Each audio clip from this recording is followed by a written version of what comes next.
Well, Nancy Snow is a professor of public diplomacy at Kyoto University. She joins me now live. Thanks so much for speaking to us, Nancy. It's always hard to know what President Trump will do in defining these conditions, but how far do you think North Korea will be willing to go to ensure this meeting takes place? I think that it's making its position quite clear now that it doesn't want these preconditions. And North Korea, while there was much excitement regarding having the meeting, we forgot that denuclearization has been out there in play for months. And the U.S. always saw it differently than North Korea.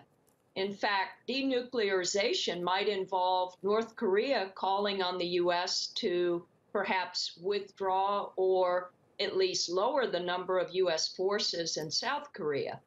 So the details have yet to come into light, and North Korea is saying, let's not have this be a deal breaker. But again, with Trump, he's saying it could happen further along in the year. We're 3 weeks away from the summit in Singapore. It's looking less likely for sure now. What do you think, though? Do you actually think it will happen? Well, I was in Singapore until Saturday. I was there for 4 or 5 days, and I didn't see really any preparation. There weren't any banners. People weren't talking about the summit.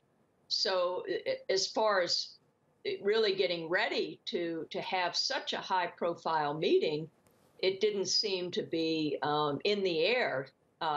Whether or not it would happen in June, I think the world would like to see some progress being made. Even if this meeting on June 12th doesn't take place, you've got to go along with this momentum. And it was really nice to see the camaraderie between Moon and Trump in Washington. A lot of countries have a lot at stake, and not just North Korea. That is at least encouraging. But I mean, how much does this decommissioning of this nuclear site before journalists right now, actually, including those South Korean journalists we talked about, how much does that mean to this peace process overall?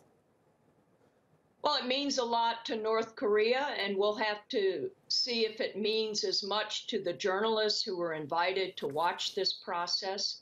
It is part of the propaganda game that takes place between the U.S. and North Korea, and so this could have been a site that was already due for decommissioning, but it's a sign of their willingness to keep bargaining. They're going to want to bargain from a position of strength, not weakness. And to have to go into a meeting in Singapore saying we're giving up all nuclear weapons, that's a pretty tall order for North Korea at this time.